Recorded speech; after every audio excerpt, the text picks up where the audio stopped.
Hello everyone, welcome back to day 8 of BU Daily. Today, I want to share something very close to our hearts. That is Lisu Khoshi Pai, the Lisu New Year.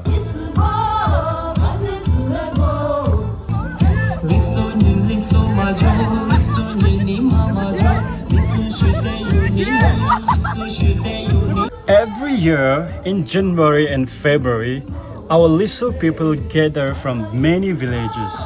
We wear traditional dresses, sing ancient songs, and dance to the rhythm of culture. We celebrate with traditional music, showcases, and our famous Cholodada, the circle dance.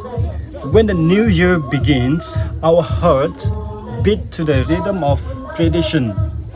Lisu Khoshi Pai, the Lisu New Year, brings us together, not just to celebrate, but to remember where we came from, to rejoice in who we are, to carry our culture forward. This is more than a festival, it's our way of saying we are proud to be Lisu, and we will keep our traditions alive. Thank you for watching. This is day 8 and the journey continues. Don't forget to like, comment and subscribe to see more from our daily village life. See you in the next video.